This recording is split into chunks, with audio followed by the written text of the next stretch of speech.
All right, y'all. We have the Craig Robinson with us out in Atlanta. I can't believe you're out in Atlanta and kept that from us. Unbelievable. Unbelievable. I'm curious how often you get, hey, are you that Craig Robinson? Do people make that correlation very often? I get it so many times, but not because they see me. When they see the name, they'll either Yeah. do one of three things, depending on who they are. They'll either make a Friday joke, like, you ain't got to lie, Craig. I get that, which I'm used to that one. Then occasionally someone will say, wait a minute, are you the comedian? Are you the. It's like, no, I'm not in the hot tub. I'm not a comedian. I wasn't in James Brown.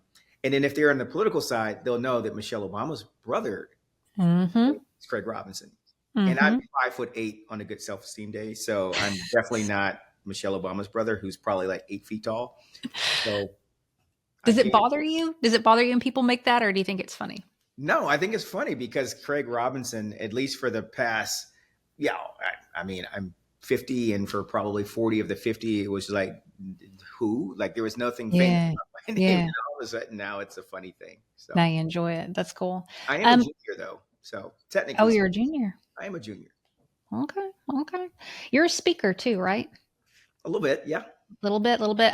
This other Craig Robertson, that other one, his first stand-up set apparently didn't go well. Mm. I'm curious if you have any lessons over the years of speaking that's helped your your talent there. Ooh, good question. They always say, "Imagine the room naked" or something like that. Like that does not help me. That's a distraction. Uh, I generally find storytelling Come to on. be the easiest way to get comfortable with your audience, get comfortable with your voice, but it's also an easy thing to remember and be able to tell in a very natural way. And so, whenever you speak, I find it's better to start and end with a story. Good. Well, speaking of stories, tell me one something that's happened while you were speaking, where it didn't go well or something funny happened. What's something that sticks out in your mind? Ooh, really funny one. Okay, so when General Colin Powell was alive, and Yeah. he had been our chairman of Joint Chiefs of Staff, National Security Advisor, Secretary of State. So he's been this amazing person, and I was co-speaking with him at this conference, No way. and I'd given this talk about you know leveling up your game, and I had a Red Bull. It was almost like a stage prep. Like had somebody Okay. bring me a Red Bull while I was on stage giving my speech, and I'm like, we're gonna power up, we're gonna go to the next level, and I like swig this Red Bull on stage. And next up is General Colin Powell. Please bring him up to the stage. And I bring him to the stage, and he comes up and he takes the Red Bull out my hand and he takes a swig, and I'm like, wait a minute, that's my can. We're here now in front of thousands of people sharing a can of Red Bull live in front of everyone. And it was the That's most cool. intimate, most, endearing thing I can ever remember doing in front of thousands of people, was sharing a can of Red Bull. Is that on your website, like your about page or something? You know what? I have a picture, but it's not of us sharing the Red Bull. But if I showed you the picture, you would know the story behind it. So folks are probably wondering, they're like, how the hell did you get on stage doing sharing, a Red Bull with Colin Powell? Tell us, how do you explain what you do to somebody sitting on an airplane? Like if a stranger asked you, what do you do? How do you condense it? Well, I've had the good fortune of running national and global businesses. I love challenger brands. I love teams. I love building organizations. I love um, working with companies that are doing something really impactful. And I've had a really cool career where I've had to do that a few times in the commercial real estate and technology space. And so at the time with General Colin Powell, I was uh, running a division of Colliers International, which is this global real estate company. And Jeez. at the time, I was responsible for about 6,000 employees, a billion in Damn. revenue. So it was a pretty big business. And I brought him to be our keynote speaker. And so in that capacity, really wasn't me the people wanted to hear from. They wanted to hear from the general. But I had the opportunity in leading this business to bring him to the stage. I'm starting to say, like, we were kind of poking fun that Craig Robinson's like the famous person here. It sounds like you're like giving him a run for his money, man. That's pretty badass. That's incredible. This one is for the ladies.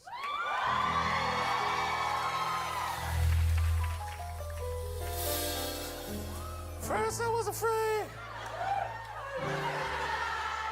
Kept thinking I could never live without you. And then you spent so many nights. I spent so many nights thinking how you did me. And I grew strong. And I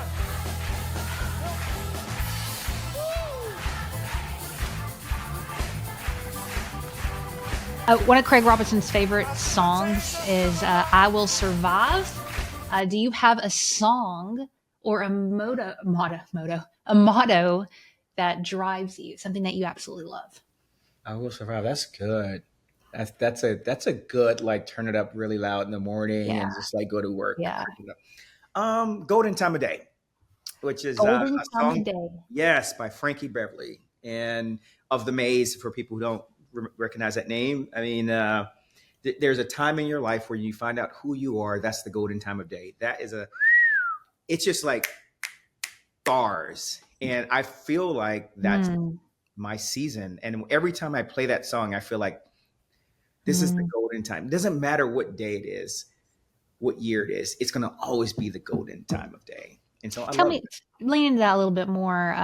What's your philosophy behind that? Get deep with me real quick. Like, what do you Yeah, mean by that? happy to, happy to. We spend so much of our lives fixated on things that don't matter, trying to be someone we think we're supposed to be, running Mm, scripts that were given to us literally as children that we never stop running around like where I'm supposed to go to school, what kind of work I'm supposed to do, who's supposed to be my partner, where am I supposed to live, what club should I? And we never either knowingly or unknowingly spend a lot of time interrogating who we really are, come what on. really brings you joy, what really brings you Yeah. purpose, meaning, and pleasure. And like many people, I went through a season where I was really struggling to find and engage my authentic self, Mm, what brought me joy and happiness and purpose. And it was around the time I may have heard that song millions of times, but that song in mm, that moment when I realized that this is about figuring out who we really are, that is your golden time. And mm. it's a big part of my life practice and philosophy. I'm writing a book about happiness and my journey, because I felt so strongly about helping others to do the same. And so yeah, that's the I story. want to hear more about this happiness thing. How would you define happiness? Hmm. Well, listen, it's they're depending on who you are, you will attempt to define it in scientific terms, philosophical terms, theological Yeah. terms. You know, I think when you experience happiness, you know that it is. But I would say a lot of what my interest has been is really these different levels. There are aspects of life when we find ourselves we're content, Yeah. and then maybe there are moments when we're satisfied. And then there's moments in life where you're happy. But even happiness is not fulfillment. Uh, Mm, and so, how do we move through these stages to fulfillment? And when I think about happiness, I oftentimes think about what are the things that are blocking us from experiencing our happiness. Happiness can be intrinsic, it can be extrinsic. It can be intrinsic, coming from within, my purpose, my meaning, my sense of belonging, my connection to my community. Or it can be extrinsic. I'm having this amazing, dope yeah. conversation with this awesome person, and it's a Yeah. great experience. I spend a lot of time thinking about what we do that blocks us from intrinsic or extrinsic sources of happiness. And then ultimately, the goal is to get to fulfillment, which is our sense of purpose in life, our growth, our fulfillment, our connection with people. And so that's how I think about it. I wish I had an hour to talk to you. I wish we had an hour. I could go down a little rabbit hole with you on that. But let's talk about The Office. Philbin, he's been my partner through this entire thing. I don't want to prank anymore. Things get real. It's not funny. I'm just gonna be good, stay in my room, go to church, try to do one nice thing per day. I do not want to prank anymore. I'll drive. My resolution is to read more. And if someone else is driving me to the bookstore, I can eat my PB&J in the car. The Office doesn't show Dunder Mifflin as having the best corporate culture. What are the ingredients to developing an exceptional corporate culture, in your opinion, sir? Yeah, it's a good question. This particular question is we're trying to get people to come back into the office and like Yeah. go from being in their homes to like wanting to reconnect with people. I think the reason why we go into office spaces to begin with is because we want to connect with people. We want to connect with other human beings. We are Yeah. ultimately social animals. We're apes. and and so a big part of unlocking our productivity in the workplace is really our ability to connect with other people. Mm. And I think you can't really connect as your authentic self unless there's safe space, and unless there's physical design, intentional space for us to connect with other people and to collaborate and to like brainstorm and to innovate. I think you have to be able to show up as your authentic self. That's important. But I think the work you do in an office space in order for the culture to radiate with goodness is that like it has to be aligned with your purpose. Yeah. Like you're showing up not for a job, but you're showing up for part of your purpose. And if you Yeah. can recruit and retain people who feel like they are there to like live out and reflect and amplify their purpose, and they're doing it with other people who share these values and we're all there for our purpose, like the culture is going to be amazing. And then all you got to do is house it. Really. It's not Hmm. it's like an iPhone, right? It looks simple, but there's a lot of complexity on the inside. And so how you get people to create these connections and to live at their purpose gets into a lot of what we were talking about earlier about first interrogating yourself. Who are you? And Yeah. until you've done that, you can't figure out where you can be your best self. Preaching, preaching, preaching. Very last question. Speaking Yes. of community, we have a community of artists Mm, who come to these shows. We love mm, you guys. mm. Comedians, a lot of comedians. Yes. Sometimes pursuing unconventional work, stuff that's off the beaten path, it can be lonely, it could be isolating, it could be frustrating when Mm, you are pouring your heart out, you're doing all the things, you're chat GPTing and following those mm. steps, but the Yes. traction isn't there. There's more no's than yeses. And when Yes. you go home for Thanksgiving and people are still looking at you cross-eyed saying, what the hell are you doing with your life? It could be really hard to question what you feel like you were put on this earth to do. So I'm curious, what is your perception on staying in the game when all the signs maybe are discouraging you and pulling you away? Mm, great question. And I love that you use the word game because Yeah. when I think about people who are working in their purpose, and when you discover as a child, as a young adult, as an adult, as a senior, that your purpose is to create, you are a creator, whether you're creating words, spoken word, whether you're creating moments of levity, whether you're creating, you know, performance art or visual art, you are a creator. And ultimately, there are four stages in the game. Hmm. First, you got to get in the game. And you're probably like most people in this country and some of the communities where I grew up, where you have to fight hard to get into this. Why Yeah. you want to do that? You sure you want to do that? How are you going to make money? Blah, blah, blah, blah, blah. Yeah. You got to fight to get in this game. Then, number two, you've got to stay in the game. You got to figure out how to survive, how to cope, how to deal with rejection, how to deal with like taking care of yourself.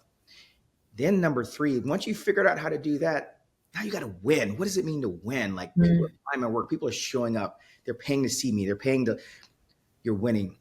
But ultimately, once you've done all of those things, because that's not enough, you've Hmm. got to change the game. Come on. You once you get to the point where the bullets are moving in slow motion like the Matrix, and you've like, I got in the game, I stayed in it, I'm a senior now and I'm winning. Now it's like, how do I want to change this game so that the next person coming behind me could do it a little bit easier? How can I like widen the path so that the person coming behind me can move a little bit easier? It's a little Yeah. bit less difficult for them to get to the place where you were. Maybe it's changing the economics. Maybe it's changing the role of intermediaries. Maybe it's changing the platforms. Technology is powerful in that, but only a person who has been winning the game earns the right to change it. And so Mm. I hope whoever in your audience is, no matter where they are, whether they're just starting out or whether they're in a different part and now they're thinking about like, okay, what's my legacy? What's my Mm. impact? Think about how you're going to change the game.